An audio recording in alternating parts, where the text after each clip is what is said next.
Hey folks, this is Maney here. I'm genuinely ecstatic that you're tuning in for episode 3 of No Such Thing. Quick content warning though, this episode features language that may be uncomfortable to hear. You probably guessed this by the literal title of the episode, but in many cases, this language is not censored. So if you don't want to hear any of that, now's your chance to back out. Otherwise, enjoy the episode. I'm Manny. I'm Noah. And I'm Devin. And this is No Such Thing, a show where we settle our dumb arguments and yours by actually doing the research.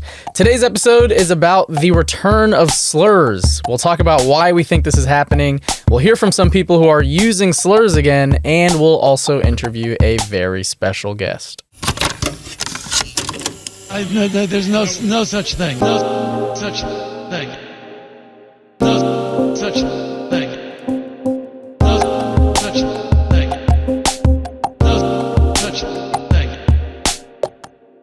All right, so I'm going to start here with kind of an acknowledgement that a lot of us were using slurs when we were in middle school, elementary school. High school. College. Okay, I'm not going to go that far. Into college.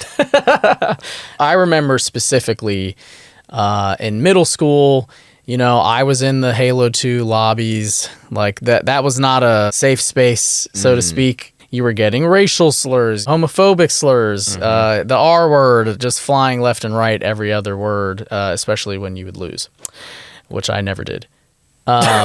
In middle school and in high school, in my experience, you started to see the usage of these words take a step back. And I remember this is around the time when like people in your circles would start coming out. And I remember one of my best friends came out to us, and he was someone who was using the F word, but it made sense, right? Because he was like but remember the community. Yes, yeah. But I remember him taking me to the side once and being like upset that I was using it. Back then, you're using the F word. Yeah. You're not talking about gay people. And so this is what I'm trying to tell my friend at the time. And he's saying, actually, I know you're not talking about gay people, but the word originated as a slur of gay people. And you mean to describe someone who's stupid or ignorant, but you're saying this word that was meant to make me feel bad. And I was like, all right, that's fair. Not going to argue with you. Yeah, I'm like, yeah, I'm all ears. I won't say I quit cold turkey after that conversation. Who can? But that was a time when I was like, okay, I'm starting to realize some of the nuances of these words. And then, progressively since then, my usage died down almost completely. Now, fast forward, 20 years? Holy Jesus shit. Christ, we're old. Wow. Fast forward 20 years, I'm in the Lower East Side. I'm watching the Lakers play against the Celtics. This is going somewhere, I promise. And I'm at this bar. There are some Celtics fans in there that are going fucking crazy. I was like, actually like, whoa. For context, for people who don't watch sports, there's always been, I guess, reports and players accusing Celtics fans of using slurs. Oh, yeah. More specifically, the N-word. Yeah, and Boston sports. Yes, Boston sports more widely. Yeah. Yep. So they're in there. LeBron is, I love LeBron. He's my king, my idol. But he was maybe complaining a little bit too much about a particular foul. And these guys were just letting it. I was blown away by what they were saying. And I was like, holy shit, it's 2024, we're in Manhattan. Yeah, F word, R word. Oh. Your mother is a blah, blah, blah. And I'm like, whoa. Now it's hurting you now that it's against LeBron. Yeah. I couldn't understand the power of these words until they used them against LeBron James. No, but I was like, okay, are these words back, or are these guys just Celtics fans? Like, maybe these guys never stopped. Yeah. There were a lot of people who didn't. It was hard to tell in that moment. When I really realized that these words were back is when I was at a dinner, and everyone at the dinner is not just a liberal, but also more left than that.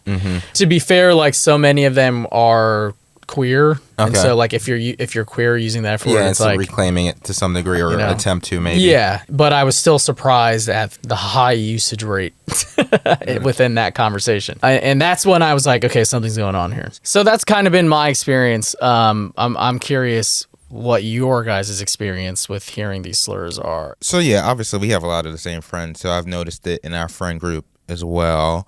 Yeah. But I'm seeing it on Twitter, like people are saying like, hey, have y'all noticed a lot more people are using the R word?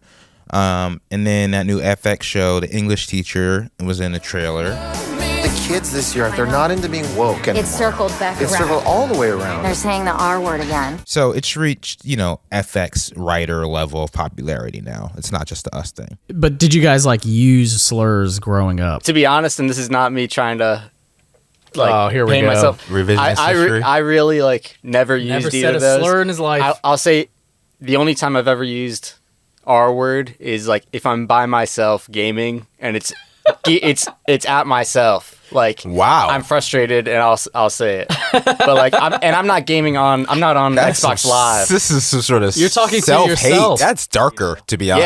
Yeah, it's sad. It's much darker. That's what I'm saying. I'm not doing this to paint myself in a nicer light. But when you were growing up, that was just never kind of part of the Yeah, like vocabulary. I definitely had friends who would use them, but it was just like I just never did. R word for sure used to use it. I would say not as often. Yeah. But I would say, yeah, high school, early college, I was sort of like, all right, you got to stop saying that. And then I feel like everyone had in their circles people who would, I don't even want to say like police these words, but like would call you out for using them. Mm-hmm. And I think, you get tired of people calling you out, you eventually stop using it. Yeah, it's not like you're gonna die on this hill for what reason exactly. You know? All right, we've established the three of us are woke kings. We don't use the of words course. anymore. But how do you ever like read a tweet or something that has these words in it and find it funny? Like, Oh, would yeah. you, Oh, would you- yeah. yeah, okay. We're on the same page about that. I'm asking because I was maybe 2 years ago. I crashed through the TV show Veep. Oh, yeah. Incredible show. I remember a specific line that I found hilarious. Like I was laughing for I had to pause the show to laugh. And I remember thinking like, oh, I don't want anyone to know that I laughed at this. What was the line? Governor, it's so nice of you to come with us to comfort Jonah. Jonah Ryan has as much chance of becoming president as a stack of retarded raccoons in a trench coat. And it paints such a vivid picture, that Yeah. line. With all of these words, right? Like, they're able to communicate something so quickly. Like, what other word could you put in that place to get that joke across Yeah. It's the in that way? punchiness of it. Yes. Well, I'm only bringing this up for validation. Yes. I just want you guys to tell me No, that I'm it's allowed good. to laugh at this. Okay, so why is the question? Why do we think this is happening? Why are people using slurs so freely again? So, I mean, I think it's just kind of a backlash to a kind of hyper-policing of language we've seen in the past, say, 15 years. I mean, it goes back further. I mean, like in the 90s, you would hear it as just political correctness. There's a line of acceptability of what's okay to say or what not to say. We heard it recently about the election with being told to use the word Latinx, or, people talk about homelessness or unhoused people, and it's like these things people that, experiencing homelessness. yeah, and it's these things that are ultimately harmless, but they also don't necessarily do that much to help any maybe disenfranchised groups. If you want to be called this, I'll call you that. If you don't, I'll try not to, I guess. There's a pendulum that swings, and it'll go back and forth, and I'm sure we'll see it change again in the future. That to me would mean then that there's kind of like an overlap. There's like people on the left and people on the right, and there's a middle where it's like anti-political correctness like groups. Because I'm mostly interested in why people on the left are bringing these words back. I feel like people on the right maybe never stopped saying them, or the usage rate dropped, but not all the way. But like people on the left, I feel like that's where I'm like, this is interesting. All right, so we wanted to hear from some people who have been using these words again after not using them for a really long time. And so we did this call out, and we got a few responses. I do want to note like how hard it was to get people to agree to do this. Like everyone had a million questions, whether they would be anonymous. Who are you telling about this? Which is very interesting, right? Because I think it speaks to to Noah's earlier point where we are with this, that people are fine using it in their trusted groups. Oh, but yeah. they don't want to be outed as using it to the public. Yes. That was the prevailing sentiment from everyone who responded, And except one person who was like, if I'm going to use these words, you should put my name on this. And I Oh. was like, I'm not going to do that. Yeah, maybe a protection. I'm doing my own protection here, But yeah. real. That's interesting. So we'll play a few sound bites of people who sent in some voice notes to us about why they use these words again. But one of the responses I got is in text form, and I'll just read that for you guys. I'm gay and a woman. I just want to be clear. I'm reading someone's response to Wow, our questions. man. Yeah. Pause. Let's what the hell? I'm gay and a woman, so I think it's funny if I call someone a pussy as a slur or if I say the word faggot. A few years ago, some of my best friends started to throw around the R word. At first, I was really shocked. I hadn't heard that word in years. I couldn't believe my leftist, progressive friends would say that. After a few more times, the shock wore off. It started to feel normal. I don't freely or openly say it, and if I do slip up, it's definitely with shame, and only around people who have said it first. Some groups of people simply have normalized it, and others continue to think it's extremely offensive, so it's definitely a gamble. Interesting. Another thing, I think it's become fully divorced from the concept of actual disability, kind of like how on South Park they were all saying the word faggot to talk about motorcycle gangs and fully forgot it refers to gay people. How is it that you boys think referring to gay people as fags in today's world is acceptable? Because we're not referring to gay people. You can be gay and not be a fag. Yeah, a lot of fags aren't gay. I happen to be gay, boys. Do you think I'm a fag? Do you ride a big loud Harley and go up and down the streets ruining everyone's nice time? No. Then you're not a fag. I'm a 30-year-old white male. But to hear people like project their own, moral compass on, onto your life is like really reductive. It's more reductive than, in my opinion, like saying the thing, Because it's like, how the fuck do you know? You're just like another white guy telling me that it's like, something you've never been through. It's like, neither of us have been through it, I am a 26-year-old woman. There are private contexts where I'm with my friends and we know each other's values, and I wouldn't be friends with them if I believed like they were bad people who dislike people with disabilities. That word, in a way that is very clearly ironic and not in a way that's meant to disparage disabled people, it can jokingly come up in like those private spaces. But overall, my feeling is that I just want a word that carries the strength and stupidity and malice of the R word but isn't ableist.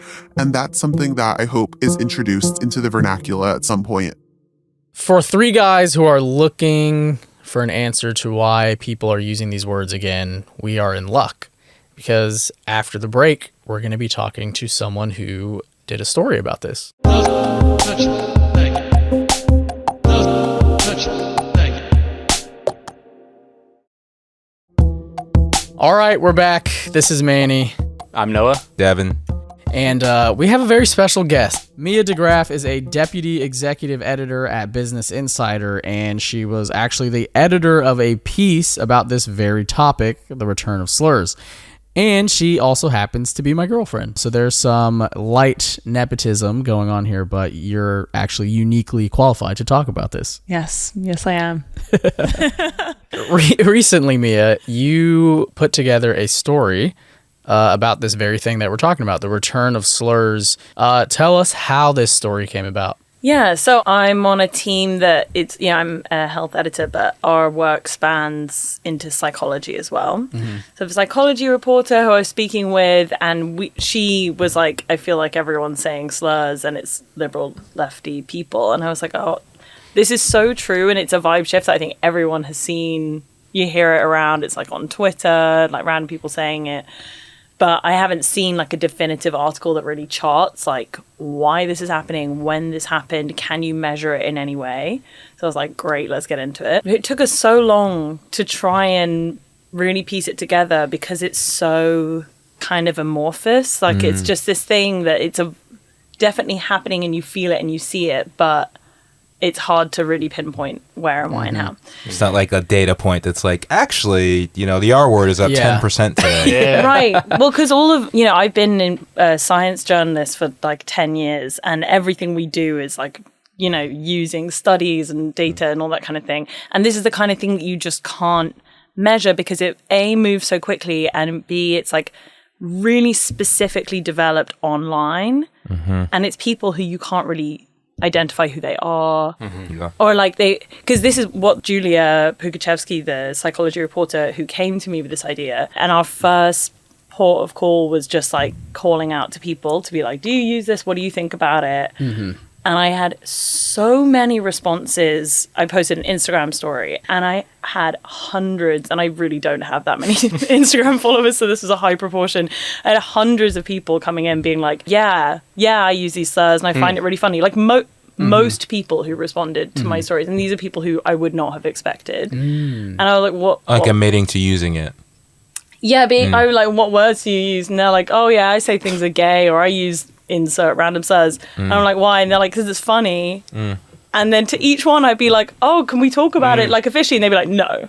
So similar to the issue we ran into. Right. Yeah. It's just like, and I was like, okay, fine, whatever. And then Julia tweeted about it. Her tweet got screenshotted and memed, and just like she got completely dunked on Twitter. People being like, oh, you cop, and like, what's da da da da. But then, and so then I was like, okay, well, this is maybe slightly backfiring. I just sent her out into the trenches. Better you than me. Yeah. But then it was so crazy because she was then showing me that, like, a lot of the people who were dunking on her on Twitter were then privately DMing her, being like, I have actually lots of thoughts about this. Oh, that's the worst. That's exactly these types of people I'm talking about. So it was interesting, but it was definitely like something that really identified like that something was there, because it was something that we'd seen online. I think the real step up for us that made this like a big story is that like movies and stuff, it's like becoming very mainstream. Especially when you see like all of the Democrats like really trying to get in on memes and stuff. And then everyone's trying to use this very like taboo, transgressive language. And then Deadpool had a joke about the R word, and everyone's like posting about it. And I was like, okay, if Ryan Reynolds is making this joke, then this is like such an old thing now. So like, we must be able to chart this. I could not bring myself to watch that movie. What is the joke? And I was not expecting to see you here. Thought you were, retired. Retarded. Retired. Oh, he pronounces retired. Like he pronounced retired to make it sound like the R word, and then the guy's like, what? And then it's like, ooh. This is like when we were in elementary school. Painful. I mean, this is the kind of joke that you would get in like a really bad like Seth Rogen movie, like 2003. Yes. Don't disrespect Seth like that. No, I'm so sorry. Even below Seth, I would say. I'm so sorry. This is like a Ryan Reynolds movie from the 2000s. Yeah, that's true. Ryan Reynolds is still doing this. It's like it swung right back around. He's like, oh my god, I could do this again. All right, clocking in. I'm curious, like, what were your findings? Like, you set out to dive into why this is happening. Is there a real answer? We went through one angle, which is like, what is the history of these words? Like, when were they starting to be used? So the R word didn't come about as like a slur until like the 60s and 70s. Oh, wow. And didn't really step up until like, the 90s. That's when it really got going. But then you can see ways in which things started to get policed. Like very specific ways. Like there was a Black Eyed Peas song. Oh my god! Let's get it started. Yeah. I remembered it as they had changed it because it was offensive. That's not true. Oh, that's how I remembered it too. I just assumed that's what it was. Yeah. No, they changed it because it was going to be in the 2004 NBA Finals or something. Like they were going to be playing that song. And then I guess the networks were like, we can't have that word. Yeah. So then they did a clean version. I do it for the love, do it for the game. Even though I'm playing the game, I ain't playing. The trophy is the reason why I came. Let's get it started in here. And then it made really big news that they'd made a clean version. And it was kind of happening at this time where there was beginning to be these campaigns about whether or not you can use these words. But that actually really turbocharge a conversation about it. I'm curious, like, how much of this shift, if you know, like, is it coming from bottom up from, like, the people, or is it, like, kind of mandated by, like, it makes sense that the NBA and all these corporate people would want to be very safe, but then does a shift like this where now it's acceptable for the Deadpool movie to have this, like, is that influencing us, or are we influencing them? Do you know? Like, I think one of the most interesting things about this is that there are so many more blurred lines, and I think that's actually part of the reason why people really wanted to harness this. Like, speaking of the bottom-up angle, it's like, you know, left-wing people being like, I don't want you to make any assumptions about who I am just because I look queer or am left-wing. All these ideas of the left being like very pedantic and very kind of like gatekeeping what is right. Being like, no, I'm actually like, I contain multitudes, I guess. You know, it's like I could be all different kinds of things. So there is that side of it. But then, you know, culture is a circle. So there are like other things like, with the NBA finals kind of shifting what that song was and that creating a whole conversation.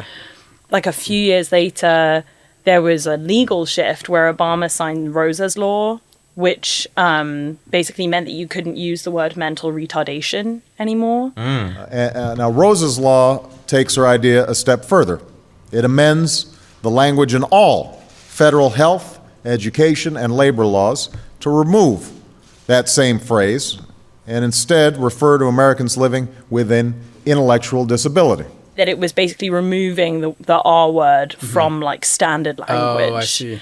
And that was like, there was a huge campaign for it, and that actually made this huge shift, and it was really part of like, you know, the Obama administration and this new kind of woke kind of moment where people were talking about what you should and shouldn't do, what you can and cannot say. You know, and like Obama coming in, everyone's like, this is a new era of hope and like, and we're doing the right thing. And there was like literal laws being passed that was like, we're going to be saying the right thing as well as doing the right thing. So I think there were like some logistical things that are top down as well. Well, I feel like at a certain point, saying you shouldn't say the thing was like radical and wild. Like, I remember this is like an early Kanye interview where he's talking about how like in hip hop, like it's cool to like call people gay and like use the F word, and he's like, I have a cousin who's gay. It's like I would really discriminate. Like I use the word fag, like always condescending. I remember my cousin told me that another one of my cousins was gay. And at that point, it's kind of when the turning point where I was like, yo, this is my cousin. I love him. Like, and I've been discriminating against gays. It's like, do I discriminate against my cousin? And this is not at a time when people were like, homophobia in hip hop is like a big problem. But at the time, it was like, whoa, like this dude's radical. He's like pushing against the grain in the same way that he's like, I'm wearing a polo. Yeah, I was going to say, it makes sense too with a lot jerseys. of other things around him, especially at the time. But then, you know, and to Jameer's point, now you have this opposite of like, okay, if everyone thinks that that is the acceptable thing to do, then the new way to stand out is to be like, Hitler's actually kind of cool. You know, it's like, what's the radical thing now? I'm not supposed to say that? Well, check this out. So yeah, I think it was like, there was a shift where everyone started to be like, okay, actually we want to do things differently. And then you have just the advent of social media, which is huge. And like, that's around the time of Obama, like, you know, Obama's presidency and that all kicking in. And you start to use Facebook, Instagram, Twitter, and all of these spaces where everyone is getting like instant feedback on things. So it might be that before, like, you know, your high school friends or whatever, you're all kind of hanging out and everyone's saying stuff in their own little echo chamber just together. And you might find out that someone didn't think that was cool like 3 days later when like Tom told you that like, oh yeah, she didn't think that was cool or whatever. But now you're instantly getting people being like, oh yeah, that's awful, and this instant feedback loop. So suddenly people are like really second guessing themselves and starting to just kind of expand their perspective of like people as well. Like, you know, being online, I was exposed to so many more people. You know, you start to really see different people's experiences and perspectives way more. So I think that actually created this, like, that was something that we found through reporting the story, through speaking to experts. They can really pinpoint that like 2010 to 2012 there was a real shift in terms of people being like, oh, I can't just say this stuff and it has no ramifications.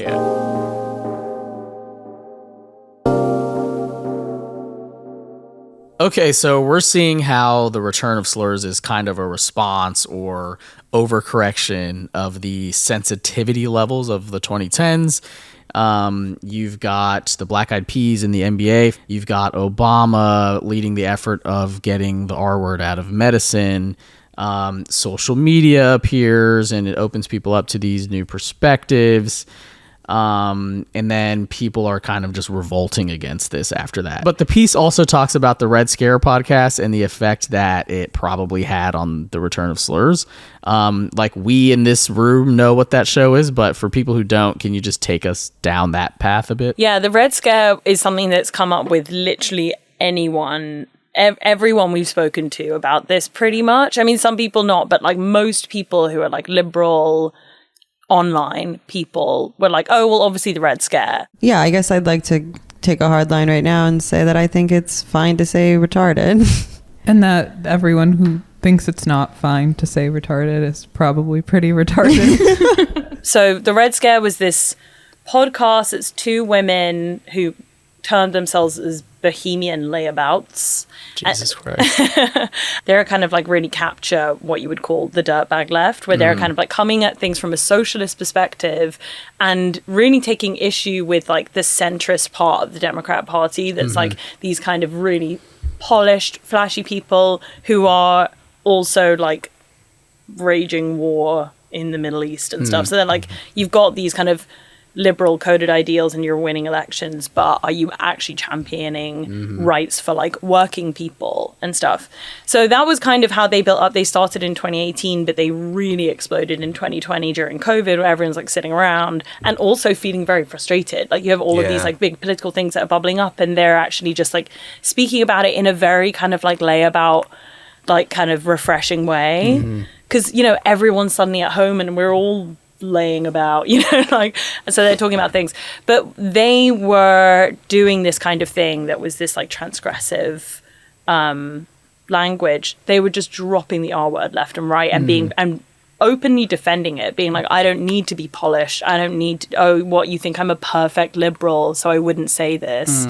Dasha, you were making the point that retard is a descriptive, not an evaluative signifier. It's not like saying the N word or the F word. It's a word that describes what it means. Yeah. So a lot of people who responded to your survey cited them as like inspiration for why they're using slurs. Well, it's really tricky, actually. I think anyone with language, like, it's hard to identify exactly when you started using a word or how. You could try to construct it, but I think ultimately people would just say like, oh, well, remember that, like it kind of lives in the same world as that.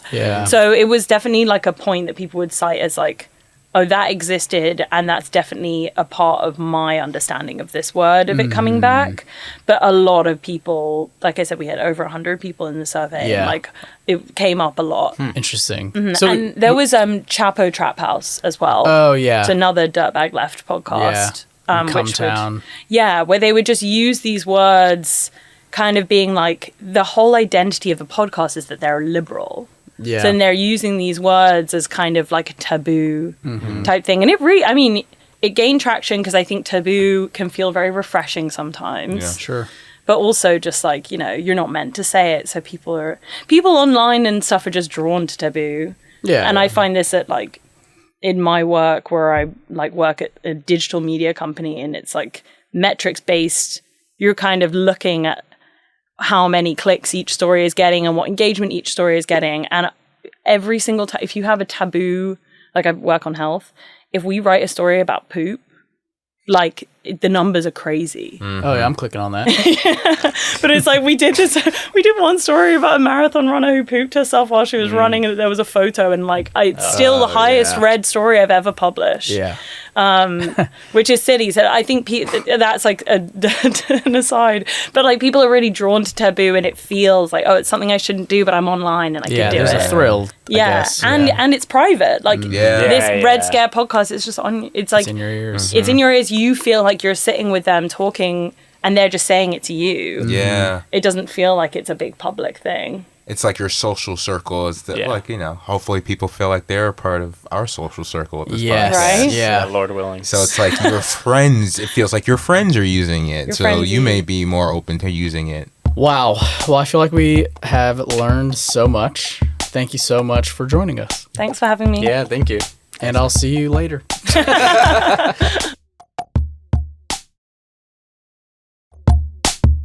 All right, so we just talked to Mia. We learned a lot about why slurs have returned. Curious, like, where do we go from here? Do you think they kind of stick around as this kind of fad, or do they go away soon? Is this like a pendulum? Like, where do you guys land on this? I think it's going to be like we got another Trump presidency. So I think it's going to be, I think we're going to see things continuing to swing in this direction for a bit. And I think, like all things, it's going to get old. And I think it's already getting pretty old quickly. Yeah. But I think it's not going to be the shock value that people think it is right now. And then it's going to get less interesting for people to be able to use it. Yeah, I think as much as maybe the war on wokeness has been won for the moment, I think it'll just take different forms, both pro and anti. And that, like me as a guy in my 30s who never really said these words, I'm not really going to adopt them now. That would seem this is not you. It would just be kind of strange and like you'd be forcing it. I mean, it comes off as pretty try hard and like, yeah, you're like, regardless, you're trying to just be insulting, I guess. So for me, my day to day, it's not going to change anything. Yeah, I wonder if like some of these words, like not like slurs, but like a word like gay. Like I see a lot of straight people saying things are gay now, and I think that's probably gonna stick around in the sense that like the power of the word is lost. I saw Ice Spice posted this meme that had the F word on it, and then like very shortly afterwards deleted it. So I wonder if like you still can't be like a celebrity in doing it. Unless or you like, can, but if you're Kid people Rock call you out. Yeah. You've got to be like a pretty specific celebrity, like Andrew Tate. Andrew Tate or Lil Nas X. Yes. Right. Yeah. You're either like inside of you there are two wolves. You're either queer or you hate women.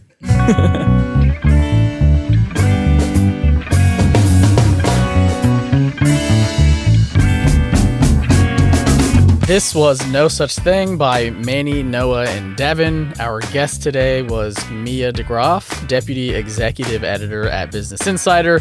The theme song was produced by me, Manny. Please visit us at nosuchthing.show, where you can subscribe to our newsletter for updates, and consider leaving us a review on Spotify, Apple Podcasts, or wherever you listen to our show. Next week on No Such Thing. So we're doing a podcast about whether or not horses love running. Okay.